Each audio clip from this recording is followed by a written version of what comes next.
제가 딱 우유 2박스를 들고 시댁 현관문 앞에 섰을 때 남편 박준호의 얼굴은 이미 걸레짝처럼 구겨져 있었습니다. 이서아, 너 솔직히 말해. 일부러 그런 거지? 준호는 목소리를 낮추며 제 손에 들린 상자를 낚아채 바닥에 내려놓더군요. 우리 엄마가 반년을 기다렸어. 네가 이번에 올 때 뭐 좋은 것 좀 사올 거라고. 근데 고작 이거야? 저는 상자 위의 먼지를 툭툭 털어냈습니다. 이거 우리 엄마 최혜진 대표님이 직접 챙겨주신 거야. 수입 유기농 우유라서 한 상자에 10만 원도 넘어. 엄마가 다른 것보다 이게 제일 실속 있다고 하셨어. 준호는 당연히 믿지 않았죠.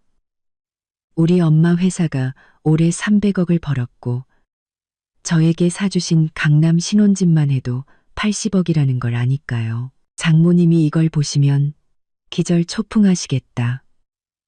어서 장모님께 전화해서 한우 세트나 홍삼이라도 좀 보내달라고 해. 깜빡 잊고 안 가져왔다고 둘러대면 되잖아. 보내려면 당신이 직접 보내. 저는 준호의 손을 뿌리쳤습니다. 우리 엄마가 그랬어. 결혼하고 첫 시댁 방문인데 마음만 전하면 된다고. 바로 그때 현관문이 끼익 소리를 내며 열렸습니다. 시어머니 김영숙 여사가 고개를 쑥 내밀었죠. 우리가 들고 온 우유 2상자를 보더니 눈이 당장이라도 튀어나올 것처럼 커졌습니다. 이게 너희가 사온 전부니? 어머니는 몇 걸음에 달려 내려와 상표를 손가락으로 가리켰습니다. 이서아, 너 지금 무슨 뜻이야? 내 엄마는 300억을 번다면서 며느리한테는 고작 이런 싸구려 우유 2박스 들려서 시어미를 무시해. 어머니, 이거 비싼 우유예요. 제가 해명하려 했지만 어머니는 말을 잘랐습니다. 비싸봤자 얼마나 비싸겠어? 김영숙 여사는 상자를 확 열어젖히려 했습니다. 보아하니 일부러 우리 집안 망신 주려는 거지? 내 엄마가 우리 집이 가난해서 너랑 준호 짝으로 안 어울린다고 생각하는 거 아냐? 때마침 시동생 박준석까지 집에서 뛰쳐나와 팔짱을 낀 채 구경하더군요. 형수님, 우리 형이 며칠 전에도 형수님, 어머니 회사에 저 부장 자리 하나 만들어 달라고 부탁 좀 하랬는데 제대로 된 선물 하나 사올 돈도 아까우셨나 봐요. 준호는 옆에서 계속 제게 눈치를 주며 중얼거렸습니다. 엄마, 준서야, 그만 좀 해. 내가 뭘 그만해.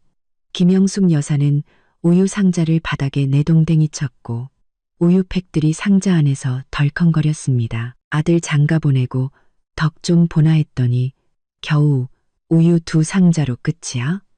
내 엄마가 이렇게 짠순이인 줄 알았으면 처음부터 준호가 너 만나는 거 뜯어말렸을 텐데. 저는 막무가내로 행패를 부리는 김영숙 여사를 보며 비로소 엄마의 깊은 뜻을 깨달았습니다. 어제 엄마가 제게 이 우유를 챙겨주며 말했거든요. 가서 그 사람들 본색이나 확인해봐. 비싼 건 절대 가져가지 마.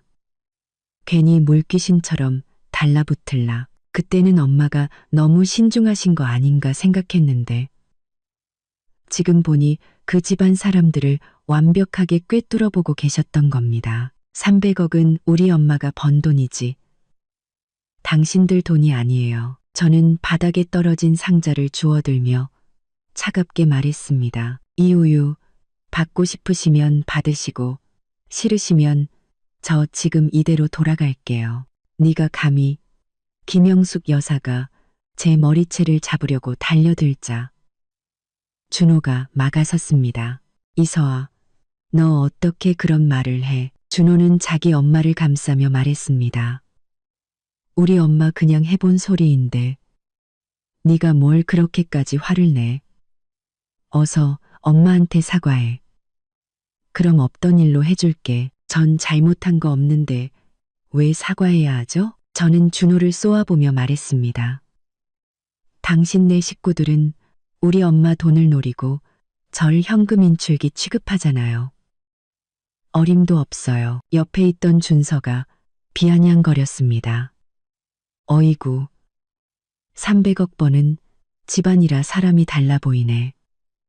우리 형이 형수님 쫓아다닐 땐 아니랬는데, 그때는 그때고, 지금은 지금이지. 저는 휴대폰을 꺼내 일부러 엄마 회사 송년회 영상을 틀었습니다. 영상 속에는 직원들에게 나눠줄 골드바가 산더미처럼 쌓여 있었죠. 우리 엄마가 번 돈. 누구한테 쓰든 엄마 마음이에요. 하지만 배은망덕한 사람한테는 단 1원도 안 쓸 거예요. 김영숙 여사의 눈이 화면에 고정되더니 갑자기 얼굴에 웃음꽃이 피었습니다. 그는 제 손을 덥석 잡으며 말했죠. 어머, 얘야, 시어미가 농담한 걸 가지고. 어서 들어와. 밖은 춥잖니. 그러고는 준호를 획 쏘아보며 말했습니다. 멍하니 서서 뭐해. 어서 우유 상자 들고 들어가서 내 아내한테 따뜻한 물 한 잔 대령해야지. 저는 그에게 이끌려 집으로 들어가면서 속으로 비웃었습니다. 이 변신 속도라면 배우를 했어도 대성했겠네요. 준호는 상자를 들고 뒤따라오며 계속 투덜거렸습니다. 거봐. 꼭 이렇게까지 해야 속이 시원해? 집에 들어가자마자 김영숙 여사는 바로 본색을 드러냈습니다. 얘야, 내 엄마 회사는 뭐 하는 곳이니? 혹시 사람 안 뽑니?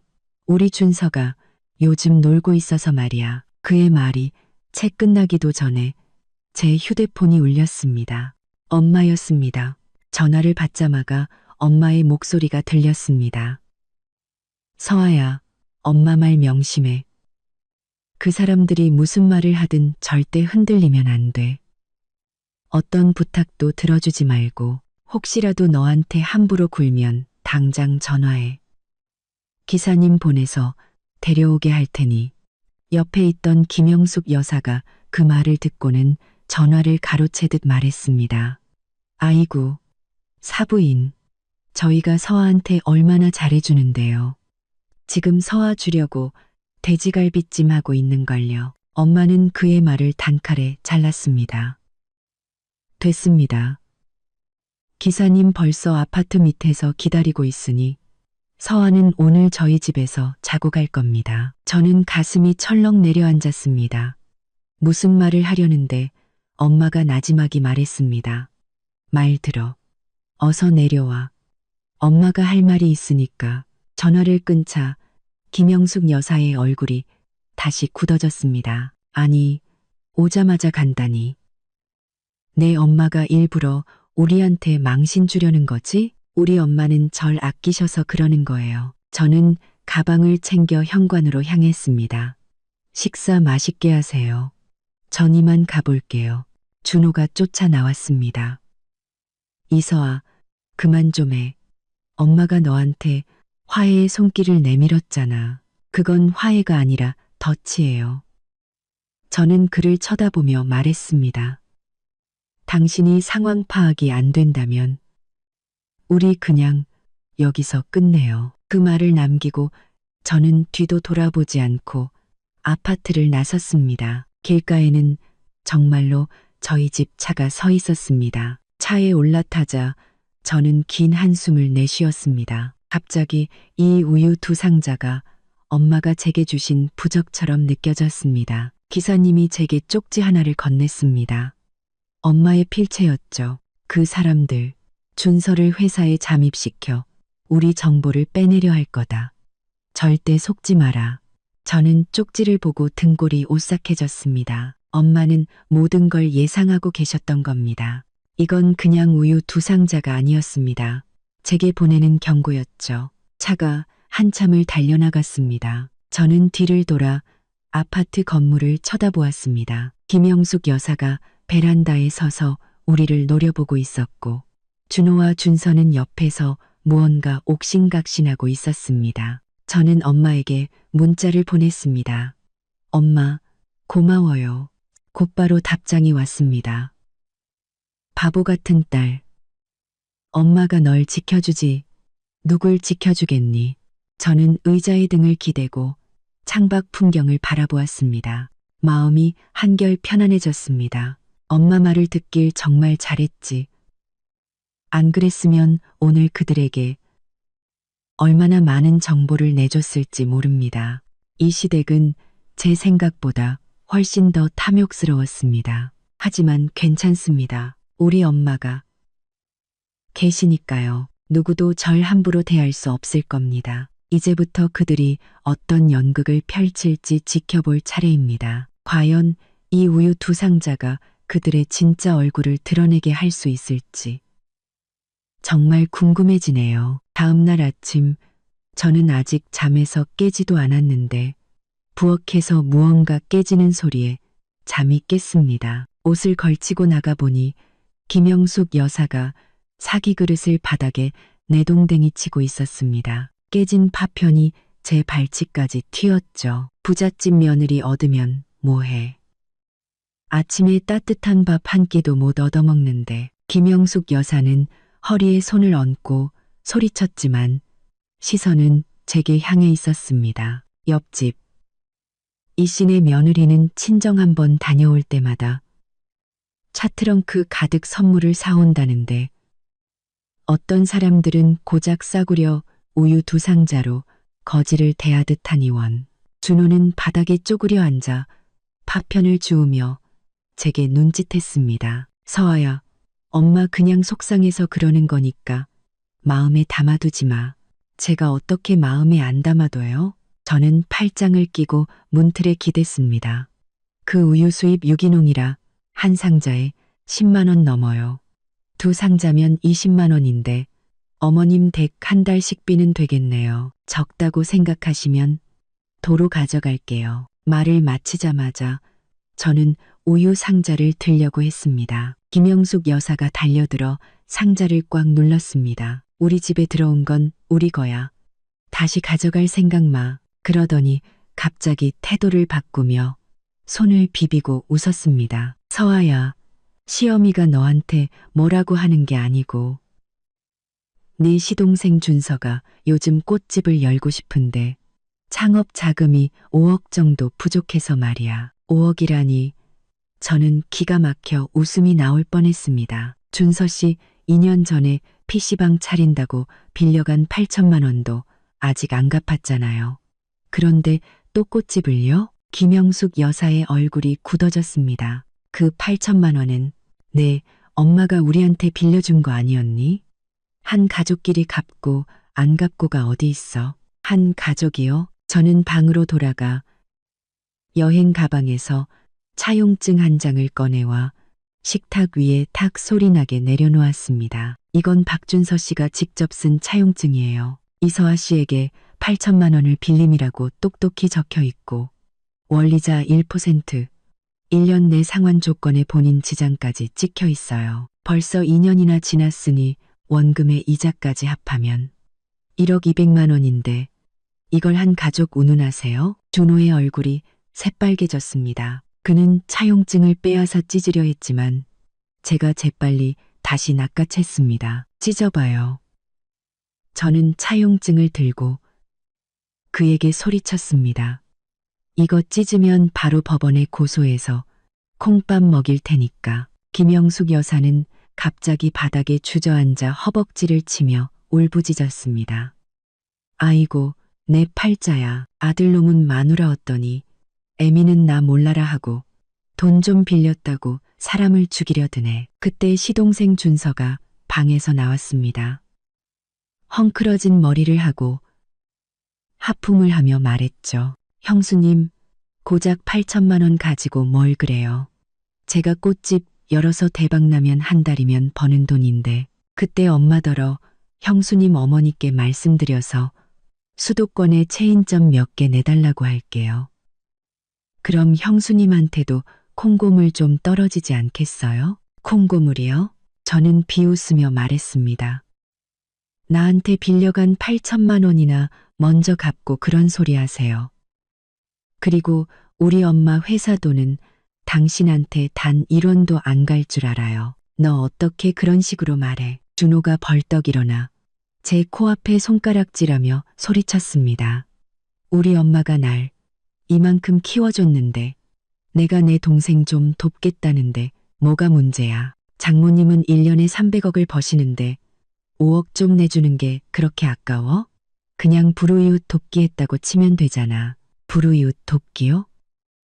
저는 그의 앞에 다가가 눈을 똑바로 쳐다보며 말했습니다. 우리 엄마 돈이 땅 파서 나온 줄 알아요?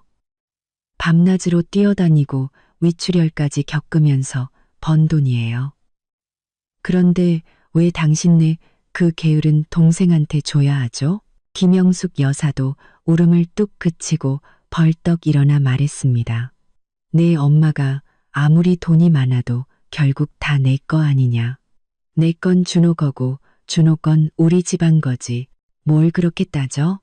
우리 엄마 돈은 제 돈이고 제 돈도 제 돈이에요.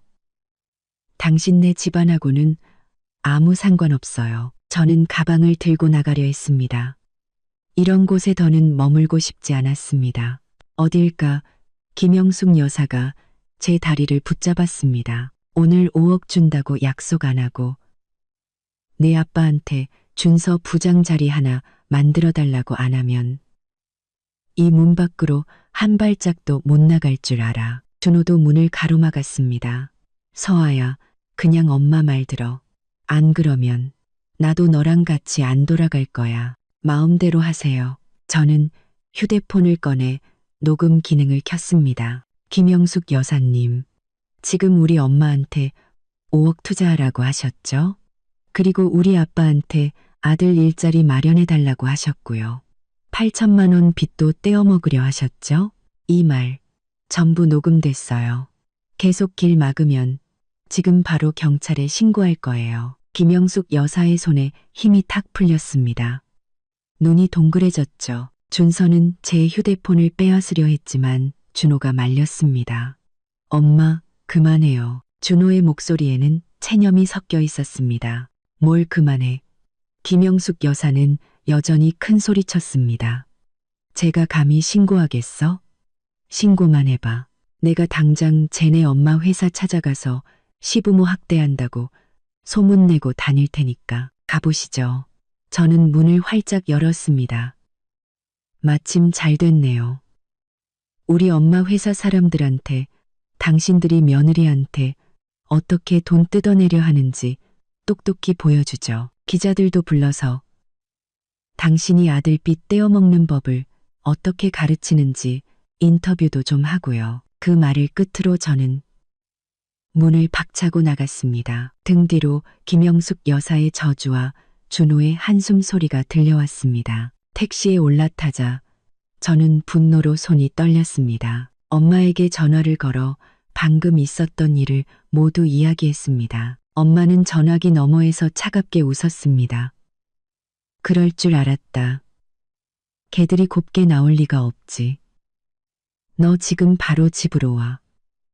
더 이상 말 섞지 말고 준호가 안 돌아오면 그 결혼 그냥 없던 걸로 해. 전화를 끊자 속이 후련해졌습니다. 창밖으로 빠르게 스쳐 지나가는 거리를 보며 저는 다짐했습니다. 다시는 저 집에 발을 들여놓지 않겠다고. 8천만 원의 빚과 그들이 노리는 300억. 언젠가 반드시 이 모든 것을 깨끗하게 정리하리라. 집에 돌아온 다음 날 저는 옷방에서 스카프를 꺼내려다 보석함을 열어보고는 순간 온몸이 차갑게 식었습니다. 안에 있던 용복 문양의 골드바 한 쌍이 사라진 겁니다. 그건 엄마가 제게 주신 예물이었습니다. 한 개에 100g짜리 시가로 1,000만 원은 좋게 넘는 것이었죠. 저는 일부러 금고에 보관해뒀는데 이번에 시댁에 갈 때 잃어버릴까봐 잠시 보석함에 넣어 가져왔던 겁니다. 저는 거실로 달려나갔습니다. 준호는 소파에 앉아 휴대폰을 만지작거리고 있었습니다. 제 얼굴이 굳어진 것을 보더니 시선을 피하더군요. 내 골드바 어디 갔어요? 저는 보석함을 그의 앞에 던졌습니다. 상자가 덜컹 소리를 냈죠. 준호는 휴대폰을 내려놓고 손가락을 만지작거리며 말했습니다. 그거 엄마 드렸어. 엄마를 줬다고요? 저는 화가 나 온몸이 부들부들 떨렸습니다. 그거 제 예물이에요. 당신이 무슨 자격으로 그걸 엄마한테 줘요? 엄마가 요즘 운이 안 좋다고 골드바 가지고 절에 가서 애군 좀 쫓고 싶다고 하셔서 준호는 일어나 절을 안으려 했지만 저는 그를 밀쳐냈습니다. 고작 골드바 2개 가지고 뭘 그래. 내가 월급 받으면 다시 사줄게. 사준다고요? 저는 비웃었습니다. 당신 월급 300만 원인데 한 푼도 안 쓰고 모아도 3년은 걸리겠네요. 박준호 씨, 우리 집 돈이 무슨 굴러다니는 돌멩이인 줄 알아요? 강신 월급 300만 원인데 8천만 원 빚도 안 갚고 이제는 내 골드바까지 훔쳐가요? 양심도 없어요? 너 지금 말이 너무 심한 거 아니야. 준호도 화가 났는지 목소리가 커졌습니다. 우리 엄마잖아. 내가 엄마한테 골드바 하나 드린 게 뭐가 그렇게 잘못됐어? 장모님은 1년에 300억을 버시는데 고작 1,000만 원이 그렇게 아까워. 너 완전 구두쇠구나. 구두쇠라고요? 저는 현관을 가리켰습니다. 당장 나가요? 지금 당장 당신 집으로 꺼져요. 나가라면 나가지. 준호는 문을 박차고 나갔습니다. 그리고 30분도 채 안 돼서 김영숙 여사를 데리고 다시 쳐들어왔습니다. 김영숙 여사의 손에는 정말로 그 골드바 2개가 들려 있었습니다. 붉은 실로 묶어 목걸이처럼 만들고 있었죠. 이서와 이 나쁜 년. 김영숙 여사는 들어오자마자 소리쳤습니다. 고작 골드바 2개 가지고 내 아들을 내쫓아. 우리가 너한테 뭘 잘못했는데 잘못한 게 없다고요? 저는 그녀 앞으로 다가갔습니다. 내 돈 8천만 원 떼먹고 내 골드바 훔쳐간 게 잘못한 게 아니라고요? 누가 훔쳤다는 거야? 준호가 나한테 준 거야. 김영숙 여사는 골드바를 목에 걸었습니다. 마치 금목걸이를 한 것처럼 보였죠. 이제 이 골드바는 내 거야. 다시 가져가고 싶으면 내 시체라도 밟고 뺏어가 보시지. 준호는 옆에서 거들었습니다. 서아야, 그만 좀 해. 엄마도 우리 잘 되라고 그러시는 거잖아. 절에 다녀오시면 바로 돌려주실 거야. 돌려준다고요? 저는 골드바를 당장이라도 삼킬 듯이 노려보는 김영숙 여사를 보며 속으로 비웃었습니다. 아마 저 골드바 녹여서 준서한테 금시계라도 하나 사주려는 거겠지. 김영숙 여사의 얼굴이 굳어지더니 갑자기 제 머리채를 잡으려고 달려들었습니다. 이 주둥아리 함부로 놀리는 것 봐. 내가 그 주둥이를 찢어 놓을 테다. 저는 몸을 옆으로 피했고 그녀는 균형을 잃고 넘어질 뻔했습니다. 준호가 황급히 그녀를 부축하고는 저를 향해 소리쳤습니다. 이서아, 너 정말 너무하는 거 아니야. 당장 우리 엄마한테 사과해. 사과요? 저는 휴대폰을 꺼내 녹음 버튼을 눌렀습니다. 방금 하신 말씀들 전부 녹음됐어요. 예물을 훔친 건 절도죄에 해당될 수 있어요. 지금 당장 골드바 돌려주시면 없던 일로 하겠지만 그러지 않으면 바로 경찰에 신고할 겁니다. 김영숙 여사의 손이 떨렸습니다. 그녀는 목에서 골드바를 풀어 준호에게 건넸습니다. 준다. 줘. 누가 갖고 싶대. 저는 골드바를 낚아채 문 밖으로 향했습니다. 어디가? 준호가 저를 붙잡았습니다. 호텔에요. 저는 그의 손을 뿌리쳤습니다. 당신들 같은 사람들이랑 한 집에 있다가는 자는 사이에 온몸이 다 털릴 것 같아서요. 저는 5성급 호텔의 방을 잡았습니다. 씻고 나오자마자 누군가 문을 두드려댔습니다. 문구멍으로 보니 김영숙 여사가 발로 문을 걷어차고 있었고 준호는 옆에서 말리고 있었습니다. 이서아, 문 열어. 김영숙 여사의 목소리가 문을 뚫고 들어왔습니다. 그 집은 부부 공동 재산이야. 네가 뭔데 혼자 써? 저는 바로 호텔 보안팀에 전화했습니다. 2분도 안 돼서 보안 요원 2명이 올라왔습니다. 2분 여기서 나가주시죠. 그렇지 않으면 경찰을 부르겠습니다. 보안 요원들이 그들을 끌어내려 하자 김영숙 여사는 발버둥 쳤습니다. 나는 제 시어머니야. 저 안에 있는 애는 내 며느리고 우리가 우리 집 들어간다는데 뭐가 문제야. 그 집은 우리 엄마가 사주신 제 명의의 집이에요. 혼전 재산이라 당신네 집안하고는 아무 상관없어요. 저는 문을 열고 등기부등 본 사본을 그녀의 얼굴에 던졌습니다. 원본 보고 싶으세요?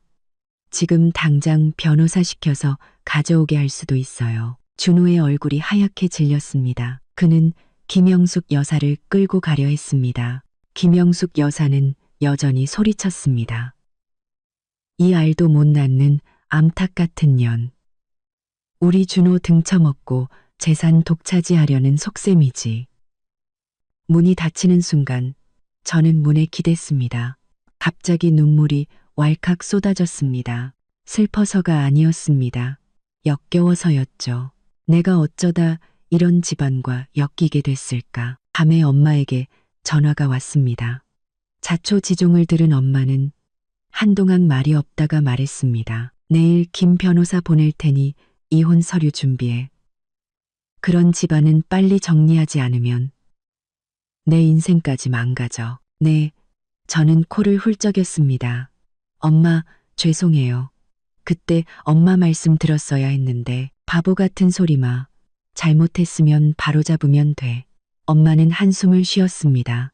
내일 기사님 보낼 테니 집으로 와. 전화를 끊고 저는 창밖의 야경을 바라보았습니다. 마음이 한결 가벼워졌습니다. 다행히 일찍 알게 되어서, 다행히 아직 아이가 없어서 모든 것을 다시 시작할 수 있습니다. 다음 날 아침, 준호가 다시 문을 두드렸습니다. 손에는 보온병이 들려 있었죠. 서아야, 내가 잘못했어. 우리 집으로 돌아가자. 그는 보온병을 내밀었습니다. 엄마가 넣어주려고 닭죽 끓였어. 엄마도 잘못했다고 하셔. 닭죽 저는 받지 않았습니다. 오늘 이혼 서류 준비될 거예요. 도장 찍어요. 준호의 얼굴이 하얗게 질렸습니다. 꼭 이렇게까지 해야겠어? 고작 골드바 2개 때문에? 골드바 때문이 아니에요. 저는 그를 쳐다보며 말했습니다. 당신 내 가족의 끝없는 탐욕 때문이에요. 우리 엄마가 300억을 번 건 엄마의 능력이지. 당신들의 돈줄이 아니에요. 오늘부로 우리 깨끗하게 끝내요. 그 말을 끝으로 저는 문을 닫았습니다. 문 밖에서 들려오는 그의 애원 소리를 외면했습니다. 어떤 구덩이는 일단 발견했다면 서둘러 빠져나와야 합니다. 그렇지 않으면 점점 더 깊이 빠져들 뿐이니까요. 준호의 전화를 끊고 저는 바로 친정으로 가지 않았습니다. 김 변호사님이 말했거든요. 이혼을 하려면 그들이 제 재산을 노렸다는 확실한 증거를 잡아야 한다고요. 그렇지 않으면 준호가 계속해서 저를 물고 늘어질 거라고 했습니다. 저는 텅 빈 거실을 바라보다가 지난주에 엄마가 보내주신 스마트 홈기기 세트가 떠올랐습니다. 도둑 방지용으로 집에 설치해두라고 하셨었죠. 그날 오후 저는 바로 기사를 불러 CCTV를 설치했습니다. 카메라 세대를 각각 거실, 현관, 부엌에 설치하고 휴대폰 앱과 연동까지 마쳤습니다. 실시간 화면이 선명하게 보였죠. 저녁에 준호가 돌아왔을 때 저는 소파에 앉아 마스크팩을 하며 아무 일도 없는 척했습니다. 서아야, 아직 안 갔구나. 그는 손을 비비며 비굴하게 웃었습니다. 엄마가 갈비찜 했는데 너 주라고 좀 싸왔어. 거기 둬요. 저는 그를 쳐다보지도 않고 휴대폰 화면만 만지작거렸습니다. 사실은 CCTV 각도를 조절하고 있었죠. 밤 12시 휴대폰에서 움직임 감지 알림이 울렸습니다. 앱을 켜보니 김영숙 여사가 준서를 데리고 거실로 살금살금 들어오고 있었습니다. 두 사람은 제 가방을 뒤지고 있었죠. 준서는 가방에서 엄마의 회사 명함을 찾아내 휴대폰으로 사진을 찍었습니다. 엄마, 여기 주소 있어. 준서가 목소리를 낮췄습니다. 내일 내가 가서 최 대표님 만날 기회를 엿볼게. 김영숙 여사가 그의 등을 쳤습니다. 이 바보야. 그냥 간다고 만나주겠니? 내 형이 그러는데 이서아 컴퓨터의 회사 고객 명단이 들어있대. 쟤 잠들면 네가 가서 파일 좀 복사해와. 그걸로 협박하면 5억을 안 내놓고 100이겠어? 그럼 지분은요? 준서는 손을 비비며 웃었습니다. 엄마가 형더러 이서아랑 빨리 애부터 가지라고 했잖아요. 그러면 300억 재산의 절반은 우리 거가 된다면서요. 급할 거 뭐 있어. 김영숙 여사는 제 침실문 쪽을 힐끗 보았습니다. 일단 5억부터 받아서 내 꽃집부터 차려. 자리 잡고 나서 회사 일은 천천히 도모하면 돼. 내 형이 아까 그러더라. 이서한테 싹싹 빌었더니 마음이 좀 풀린 것 같다고. 며칠 구슬리면 다시 넘어올 거래. 그때 준호가 자기 방에서 나왔습니다. 그는 미간을 찌푸리며 말했습니다. 엄마, 여긴 어떻게 왔어요? 서아가 알면 어쩌려고, 알면 어쩔 건데. 김영숙 여사는 그를 쏘아붙였습니다. 내 마누라는 얼음장 같아서 구슬려서는 안 돼. 한번 호되게 당해봐야 돈을 내놓지. 내 아빠가 예전에 돈 없어서 어떻게 죽었는지 잊었어.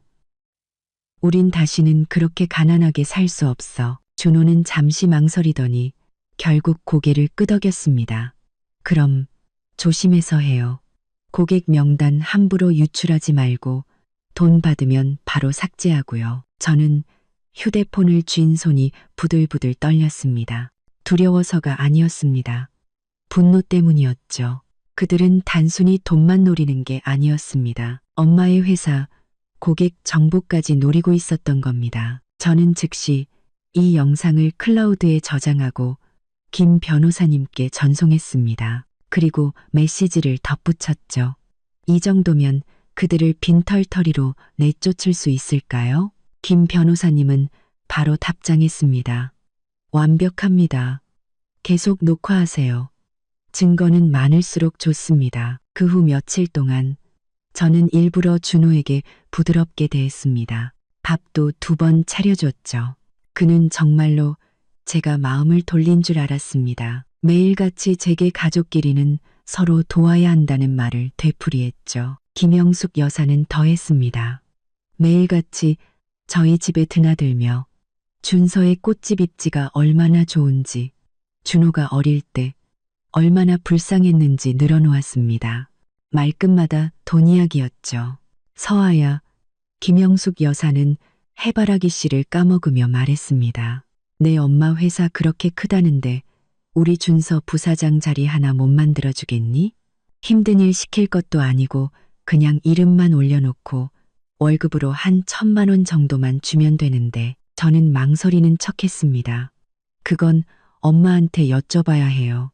제가 결정할 수 있는 일이 아니라서요. 네가 엄마한테 말해야지. 김영숙 여사는 제 손을 꽉 잡았습니다. 네가 딸인데 내 말을 안 듣겠어? 우리 준서가 부사장 되면 나중에 준호한테도 도움이 될 거 아니야. 다 너희 부부 잘 되라고 이러는 거지. 준호가 옆에서 거들었습니다. 맞아. 서아야. 그냥 나 한번 도와준다. 셈쳐. 엄마가 이 일 때문에 밤잠을 설치셔. 저는 속으로 비웃으며 말했습니다. 알았어요. 한번 해볼게요. 근데 엄마가 요즘 바쁘셔서 시간이 좀 걸릴 수도 있어요. 김영숙 여사는 즉시 환하게 웃으며 제 손을 토닥였습니다. 역시 우리 서아가 최고야. 시어미가 널 예뻐하는 보람이 있네. 그들이 돌아간 후 저는 CCTV 영상을 확인했습니다. 영상에는 김영숙 여사가 했던 모든 말이 똑똑히 녹음되어 있었습니다. 준호가 고개를 숙이고 아첨하는 모습은 마마보이라는 단어를 얼굴에 새겨놓은 듯 했죠. 밤에 김 변호사님에게서 전화가 왔습니다. 이서아 씨, 박준호 씨가 몰래 이서아 씨의 은행 거래 내역을 조회했습니다. 그리고 장모님 회사 앞에서 며칠째 서성거리며 사진도 여러 장 찍었고요. 알고 있어요. 저는 휴대폰 속 CCTV 화면을 보았습니다. 준호는 엄마 회사 사진을 보며 멍하니 서 있었죠. 그는 제가 모를 거라고 생각했지만 저는 이미 경비팀에 그를 주시하라고 일러두었습니다. 먼저 손을 쓸까요? 김 변호사님이 물었습니다. 조금만 더 기다려주세요. 저는 화면 속에서 김영숙 여사와 준서가 기정사실을 만들어야 한다며 속닥거리는 모습을 보며 차갑게 웃었습니다. 그들이 하고 싶은 말, 하고 싶은 짓을 모두 영상에 담아 한 번에 모든 것을 끝낼 겁니다. 전화를 끊고 저는 CCTV 감도를 최고로 높였습니다. 이 연극은 일단 시작했으면 화려하게 막을 내려야죠. 그들이 우리 집 재산 300억을 노린다고요? 꿈깨라고 하세요.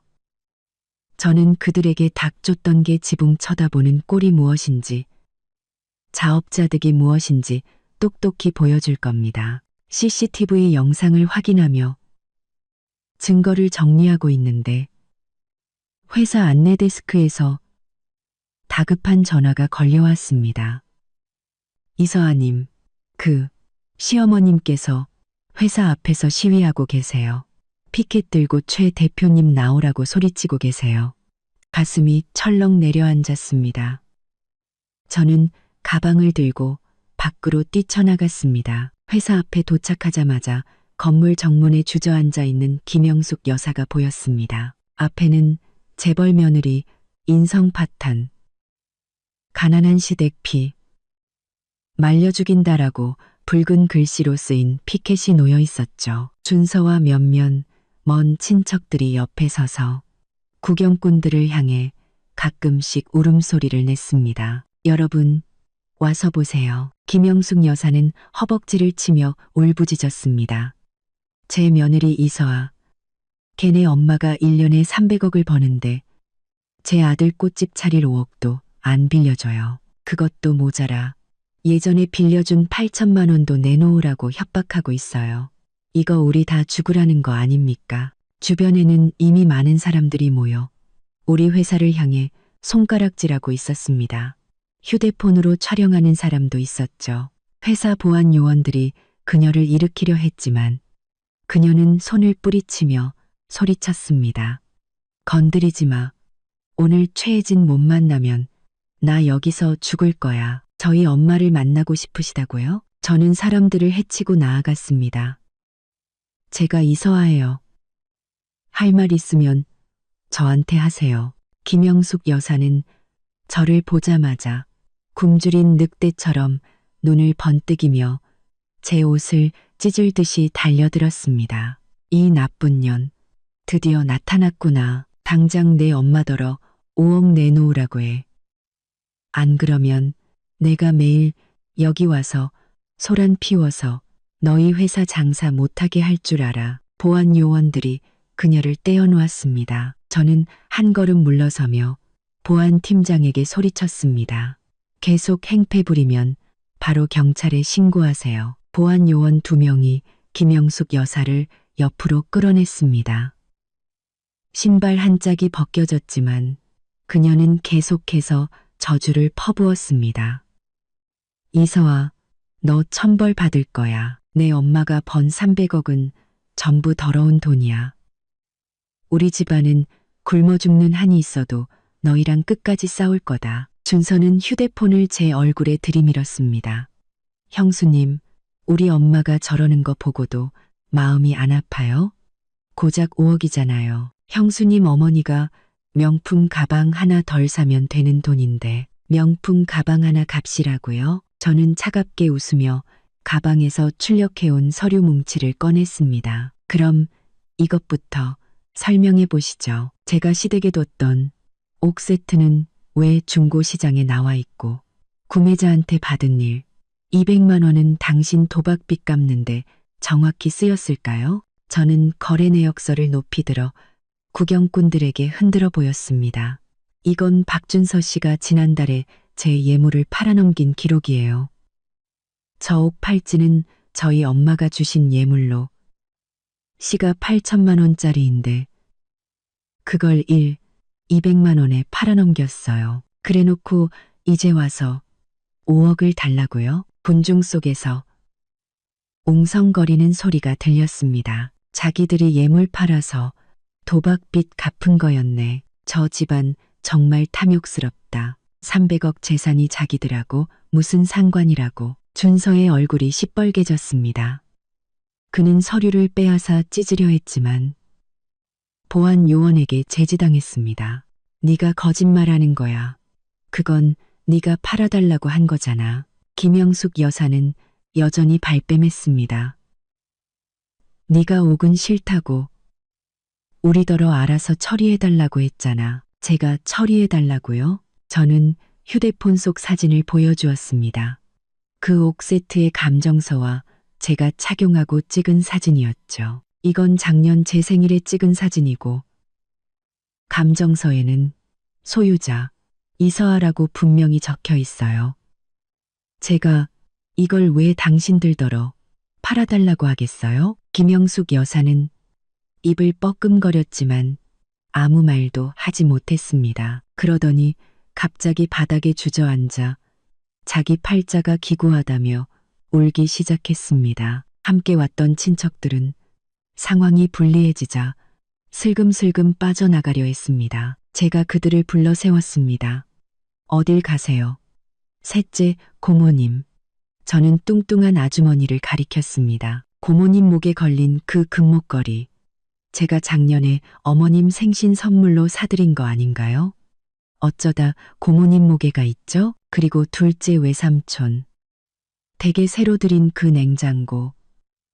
제가 준호 씨한테 생활비로 준 돈으로 산 거 맞죠? 지목당한 친척들은 모두 얼굴이 붉어져 고개를 숙였습니다. 김영숙 여사는 도와주는 사람이 없자 울음소리가 점점 작아졌고 나중에는 훌쩍이기만 했습니다. 김영숙 여사님. 저는 그녀 앞에 쪼그려 앉아 얼음장처럼 차가운 목소리로 말했습니다. 소란 피울 만큼 피우셨고 망신당할 만큼 당하셨네요. 저는 곧 김영숙 여사님. 저는 그녀 앞에 쪼그려 앉아 이제 두 가지 선택지를 드릴게요. 하나, 지금 당장 당신 사람들 데리고 꺼지세요. 그리고 다시는 저와 저희 엄마 앞에 나타나지 마세요. 둘, 지금 바로 경찰에 신고해서 당신을 공갈 협박죄로 고소하고 준서가 제 예물 훔쳐 판 것까지 경찰서에 넘길게요. 콩밥 좀 먹게 해드리죠. 그녀는 고개를 번쩍 들었습니다. 눈에는 원망이 가득했죠. 네가 감히, 제가 감히 못할 것 같아요. 저는 휴대폰을 꺼내 112를 누르는 척했습니다. 준서가 갑자기 제 앞에 털썩 무릎을 꿇었습니다. 형수님, 제가 잘못했어요. 형수님 예물 팔면 안 되는 거였는데 제발 저희 엄마는 봐주세요.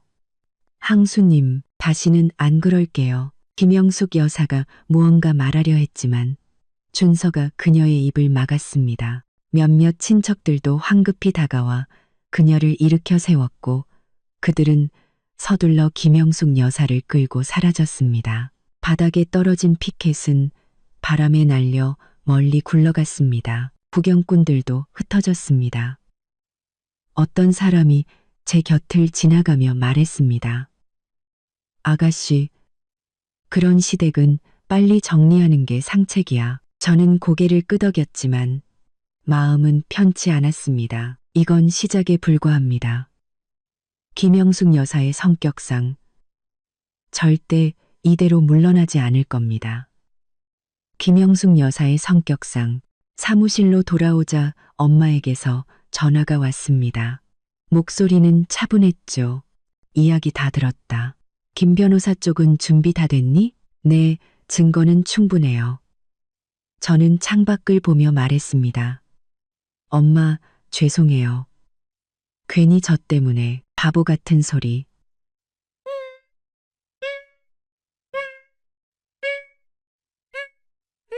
엄마는 웃었습니다. 이 정도 풍파가 뭐라고. 내가 처음 사업 시작할 때는 이것보다 10배는 힘든 일도 겪었어. 명심해. 우리는 먼저 시비 걸지 않지만 당하고만 있지도 않아. 그들이 계속 덤벼온다면 끝까지 상대해주면 돼. 누가 먼저 지치나 한번 해보자고. 전화를 끊자 김 변호사님에게서 메시지가 왔습니다. 박준호 씨가 방금 은행에 다녀갔습니다.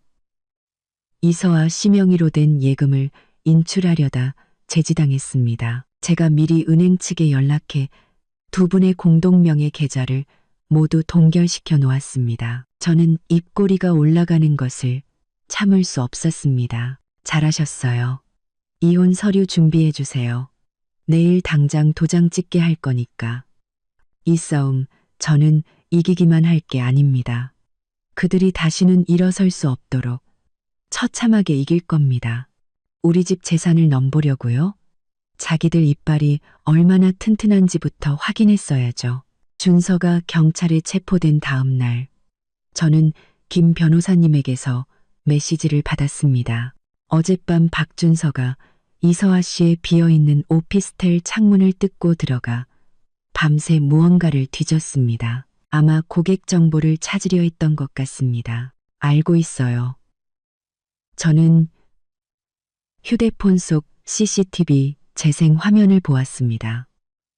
준서는 제 책상 앞에서 휴대폰으로 한참 사진을 찍더니 USB 하나를 챙겨 몰래 빠져나갔습니다. 그 USB는 제가 일부러 놓아둔 것이었습니다. 안에는 암호화된 가짜 정보만 들어있었고 위치 추적 장치까지 숨겨져 있었죠. 지금 잡을까요? 김 변호사님이 물었습니다. 아니요, 조금만 더요. 저는 지도 위에서 움직이는 위치 추적기를 보았습니다. 최종적으로 동쪽의 낡은 건물에서 멈췄죠.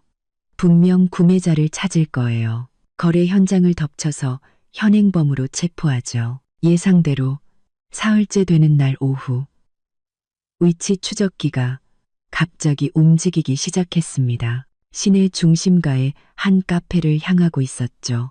저는 김 변호사님에게 경호원 2명을 데리고 먼저 가 있으라고 하고 제 차를 몰아 뒤를 따랐습니다. 카페 문 앞에 도착하자마자 창가 자리에 앉아있는 준서가 보였습니다. 맞은편에는 짧은 머리의 남자가 앉아 USB를 노트북에 꽂고 있었습니다. 김 변호사님이 메시지를 보냈습니다.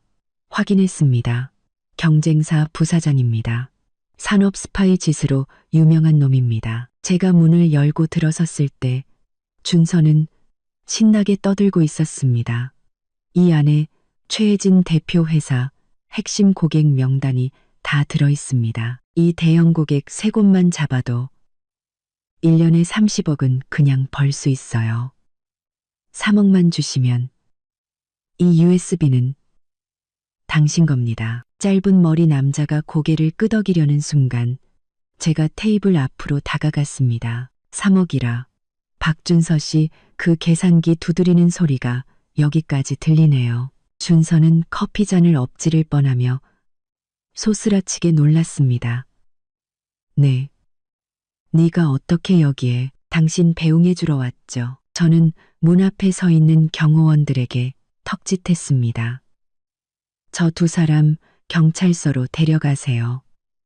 산업기밀 유출 혐의로 신고하고요. 경호원 2명이 움직이려 하자 짧은 머리 남자가 갑자기 주머니 칼을 꺼냈습니다. 준서도 의자를 들어 저를 내리치려 했죠. 카페 안은 순식간에 비명으로 가득 찼습니다. 다행히 경호원들의 반응이 빨랐습니다.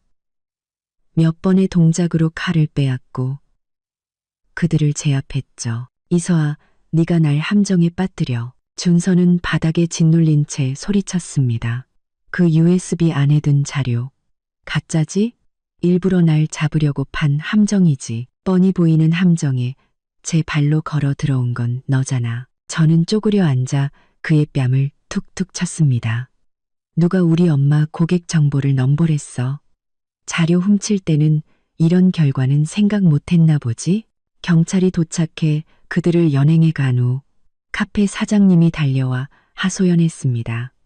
저 손님, 테이블이 부서지고 다른 손님들 계산도 못했는데 얼마죠? 저는 카드를 꺼냈습니다. 모든 손해는 제가 배상할게요. 그리고 정신적 피해 보상으로 50만 원 더 드릴게요. 카페 일을 처리하고 나자 김 변호사님이 말했습니다. 그 짧은 머리 남자 다 불었습니다. 박준서가 먼저 연락해서 3억의 내부 자료를 팔겠다고 했답니다. 이제 증거가 확실하니 최소 징역 3년은 살 겁니다. 제가 막 간도의 한숨을 내쉬려는데 김영숙 여사에게서 전화가 빗발쳤습니다. 전화를 받자마자 귀가 찢어질 듯한 울음소리가 들려왔습니다. 이서아, 당장 내 아들 풀어주지 않으면 내가 한강에 빠져 죽어버릴 거야. 내가 죽는 꼴을 봐야겠어. 뛰어내리세요. 저는 차 시트에 기대며 말했습니다. 대신 뛰어내리기 전에 나한테 빌려간 8천만 원은 갚고 가세요. 안 그러면 저승까지 쫓아가서 받아낼 테니까.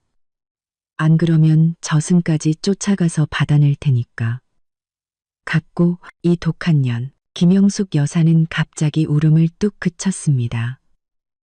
목소리가 유리 긁는 소리처럼 날카로워졌죠.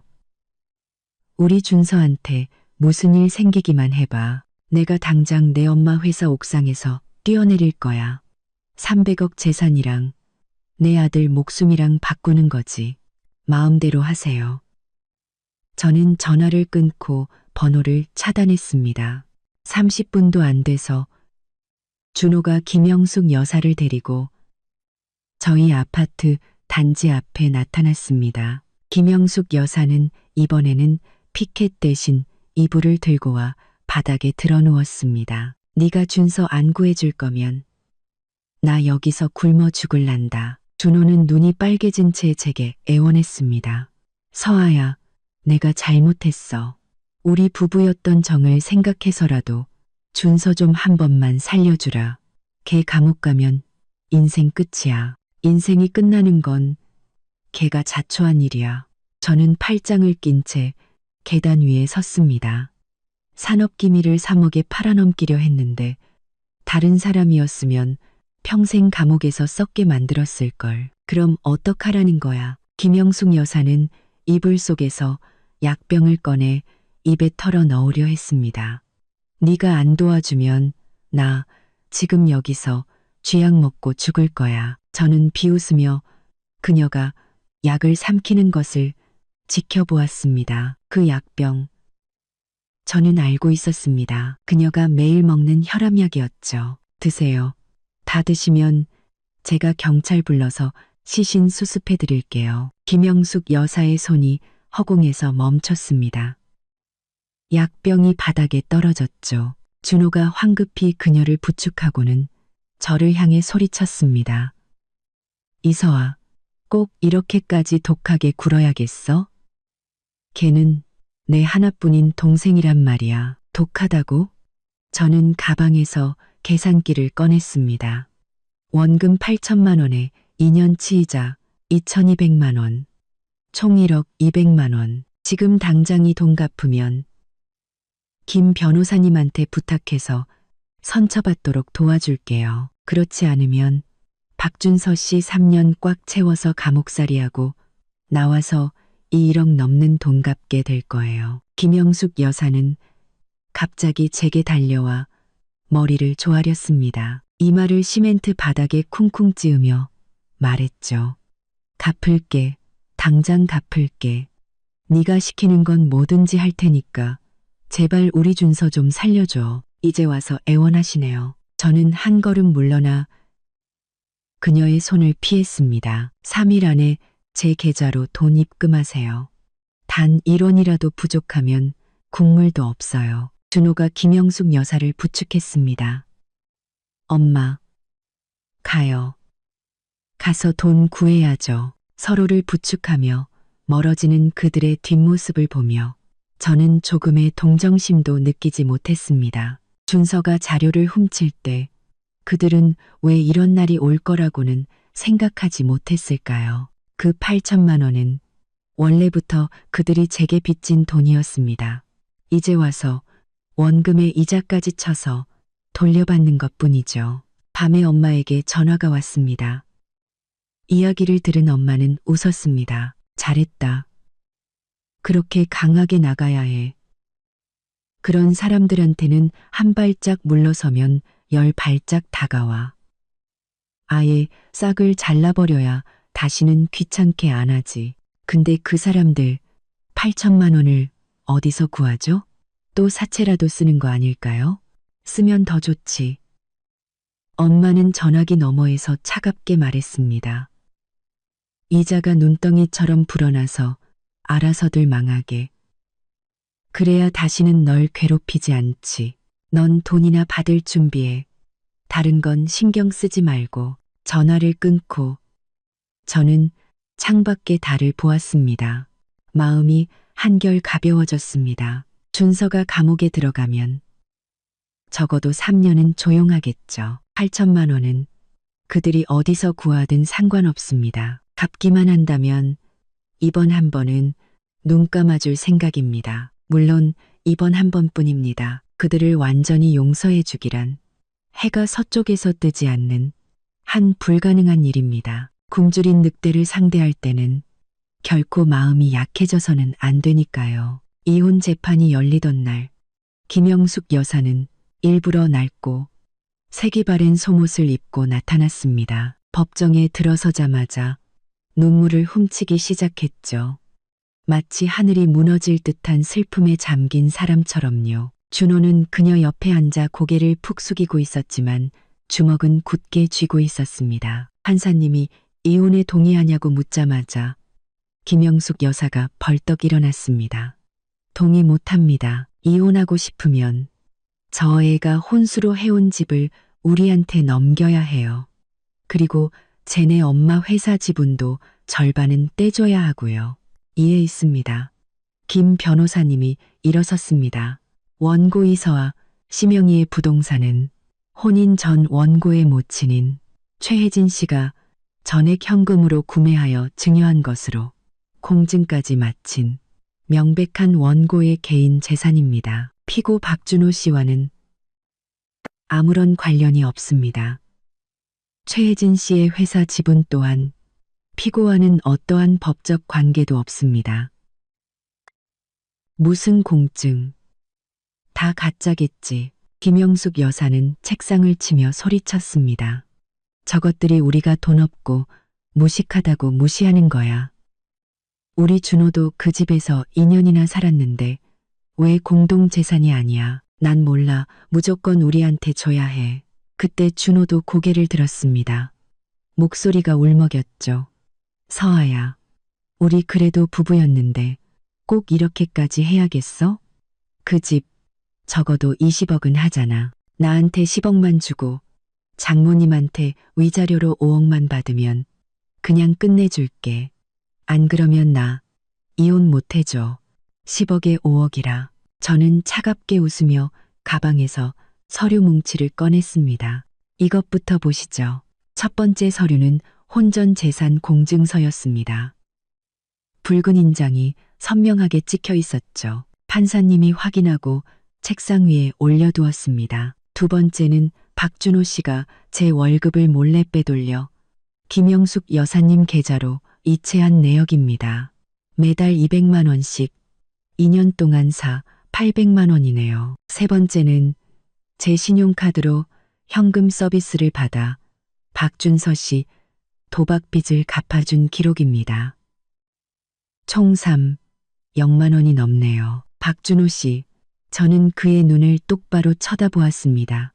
제 월급 빼돌리고 제 카드로 빚 갚고 이 돈만 합쳐도 8천만 원 가까이 돼요. 법적으로 당신은 제게 2배로 배상해야 해요. 그런데 아직도 집을 달라는 말이 나와요? 준호의 얼굴이 하얗게 질렸습니다. 입술을 떨며 아무 말도 못했죠. 김영숙 여사는 거래 내역서를 낚아채 찢으려 했습니다.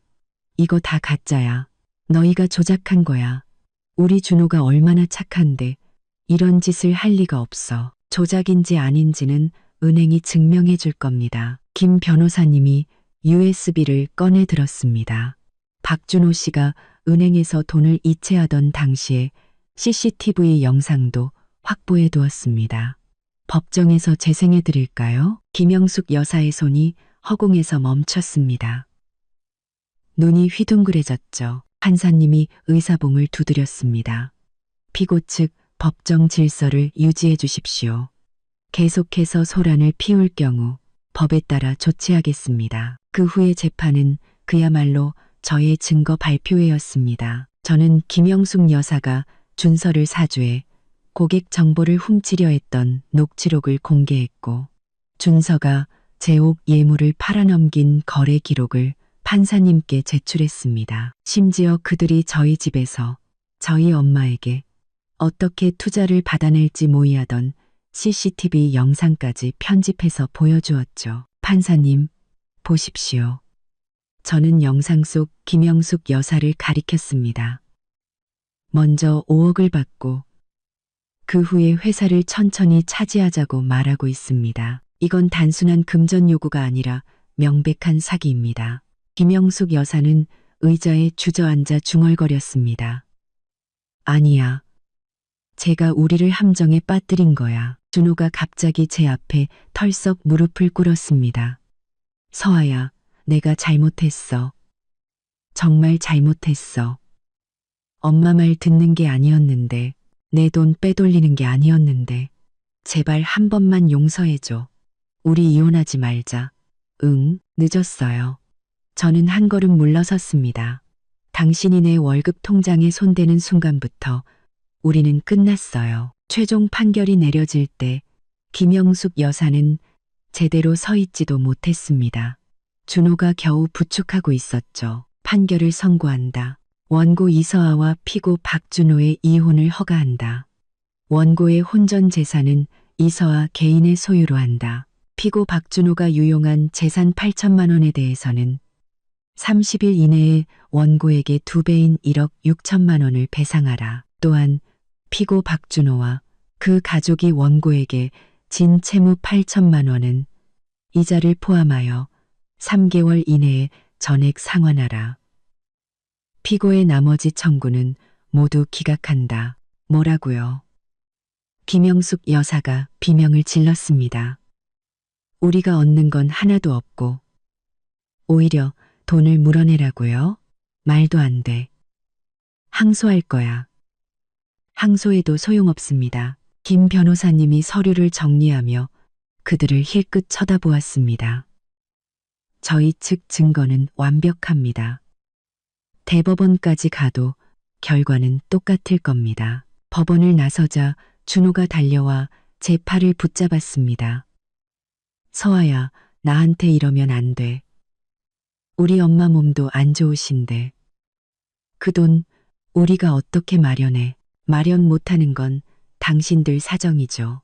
저는 그의 손을 뿌리쳤습니다. 당신들이 내 골드바 훔치고 내 카드 긁을 때는 돈 못 갚을 거란 생각은 안 했나 보죠? 김영숙 여사는 바닥에 주저앉아 저희 차가 멀어지는 것을 보며 자기 뺨을 때리기 시작했습니다. 내가 왜 저런 쓸모없는 놈을 낳았을까?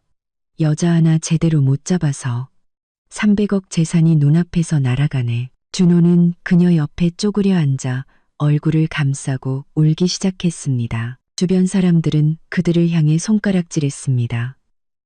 누군가는 꼴 좋다고 했고, 누군가는 욕심이 과하면 화를 부른다고 했습니다. 저는 차에 앉아 창밖으로 스쳐 지나가는 풍경을 보았습니다. 마음속에 무거운 짐을 내려놓은 기분이었습니다. 창밖으로 스쳐 지나가는 풍경을 보았습니다. 김 변호사님 말로는 그들이 돈을 갚지 못하면 강제 집행을 신청해서 그들이 사는 낡은 아파트를 경매에 넘길 거라고 했습니다. 경매에 넘기면 8천만 원 정도는 받을 수 있으니 빚의 일부는 갚을 수 있을 거라고요. 마음대로 하라고 하세요. 저는 의자의 등을 기댔습니다. 제가 원하는 건 돈이 아니라 조용한 삶이었으니까요. 집에 돌아오니 엄마가 소파에 앉아 TV를 보고 있었습니다. 저를 보더니 따뜻한 물 한 잔을 건네주셨죠. 어떻게 됐어? 잘 해결됐니? 네. 저는 판결문을 건네드렸습니다. 빈털터리로 쫓겨나고 오히려 저한테 돈을 물어주게 됐어요. 엄마는 판결문을 다 읽고는 책상 위에 탁 내려놓았습니다. 잘 됐네. 그렇게 판결이 나야지. 우리 집 돈이 그렇게 쉽게 넘어가는 돈이 아니란 걸 똑똑히 알려줘야 해. 저녁을 먹을 때 엄마가 갑자기 말했습니다. 사실 내가 예전에 박준호에 대해 알아봤었어. 밖에서 진 빚도 꽤 있고 동생이랑 짜고 사기친 전적도 있더라. 네가 그때 걔가 아니면 안 된다고 고집만 안 부렸어도. 엄마, 그만해요. 저는 엄마에게 생선살을 발라주었습니다. 그땐 제가 눈이 멀었었어요. 이젠 아니에요. 엄마는 한숨을 쉬었습니다. 그래, 한번 크게 되었으니 이제 정신 차리겠지. 앞으로는 사람 볼 때 눈 똑바로 떠. 돈 많은 건 필요 없어. 적어도 사람 구실은 하는 놈을 만나야지. 저는 고개를 끄덕였습니다. 창밖의 달을 보며 마음이 환해지는 것을 느꼈습니다. 박준호와 김영숙 여사는 신발 밑에 붙은 껌 같은 존재였습니다. 이제 겨우 떼어낸 겁니다. 앞으로의 길은 저 혼자서 걸어갈 겁니다. 흔들림 없이 당당하게